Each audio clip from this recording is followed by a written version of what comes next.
Your honest opinion, do you think they'll swap candidates between now and the election? If so, how will they go about it? If not, how can Biden win? James, it's great to see you. By the way, happy 4th. That's an hour's worth of answers to that. Here's where I'm coming from. I think they're going to replace him. Okay, I think they desperately want to replace him, but he needs to want to be replaced. Keep in mind, we're already through the primaries. Joe Biden has delegates pledged to him. These are his most faithful people who are going to vote for him at the Democrat National Convention in Chicago unless he tells them not to. Now, that's not to be saying that the Democrat National Committee can't do something after Chicago, but it's really, really difficult. So are they going to get rid of Biden? Biden holds the keys to that answer. If you want to sort of watch what's happening in the background, as with so many other things in life, James, follow the money. If the Democrat donors start turning off the spigot of funds, the Biden campaign, that could prompt the president to decide that discretion is the better part of valor and to pull out of the race. In just the last hour, as you and I sit here and talk, one of the largest Democrat donors, one of the Disney family heiresses, announced that she would give no more money to Democrats as long as Joe Biden was on the ticket. So you're already starting to see that fall into place. So that's really interesting. She's saying no more money to Democrats at all, because I had been hearing that some of the plan had been to just simply shift money to downstream candidates and try and save the House and the Senate. Is that a viable option for the Democrats at this point, or is it just, we're really at pull the pin time? Well, it's fascinating to watch. You believe what people do a lot more than what they say. And in the last 24 hours, I think I've done 4 or 5 interviews here on television in the United States of America with Democrats either in Congress now, who have now come out against Joe Biden, or, and this is just as interesting, Democrats who are running for office in the House and the Senate in these competitive districts and competitive states who've also come out and called on Joe Biden to step down. What does that mean? That means that the candidates who are in these really tight districts have done their math, they've done their research, and they think that Joe Biden hurts them. So it's fascinating to see that dynamic as well. So again, you asked a bunch of questions with a bunch of great, fascinating answers. It's going to take a long time. Watch the donors, watch the other candidates. It is a fascinating time right now in American politics. So then do they go to, is the potential then, if he steps down before the convention, is it an open convention, or is Kamala the anointed candidate? Because, of course, you want to talk about money. All of that money from the Biden campaign can go to her because she's the running mate, whereas who knows where it goes if they pick somebody else. It all depends. If Joe Biden comes out and says, I think Gavin Newsom is my guy, then you got to wonder if his delegates vote for Gavin Newsom. At the same time, very many high-ranking Democrats in Washington, D.C.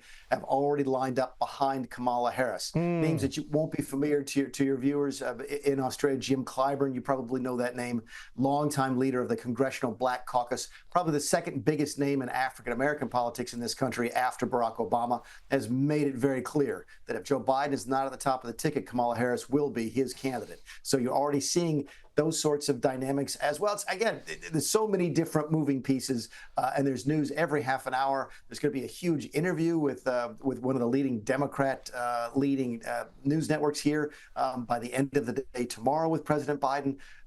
Just so much going on.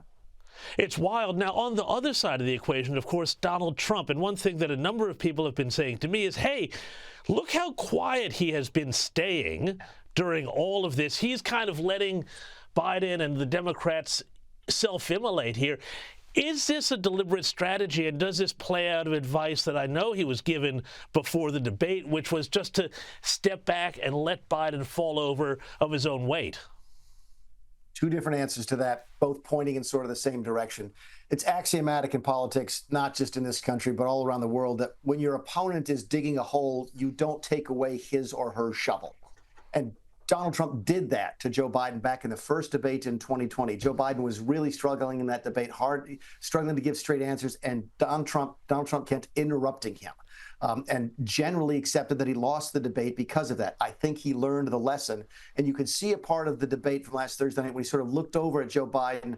And I know the president well, President Trump. I could see it in his face. He knew that Joe Biden wasn't up to the task that night. And you saw Donald Trump really start to dial it back after that. So it looks like he has learned that lesson from 2020 and is getting out of Biden's way as Biden sets himself on fire. But there's another answer to the question, James, and that is this.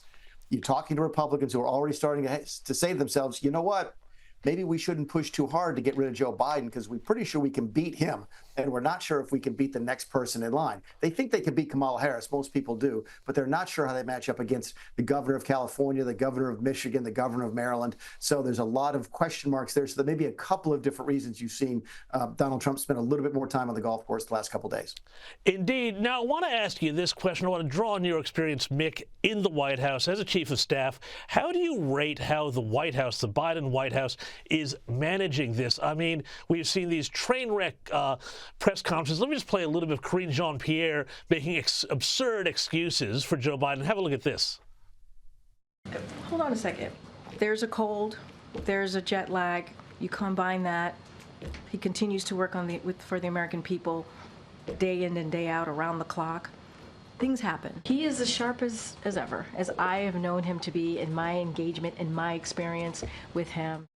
I've seen more convincing North Korean news readers talk about the dear leader's golf score than I have this. I mean, the White House seems to be very confused in its messaging, and they're not doing much to actually do anything to let Joe Biden take the wheel of this and show that he is fine by letting him have an extended press conference or anything like that. This should be telling, isn't it?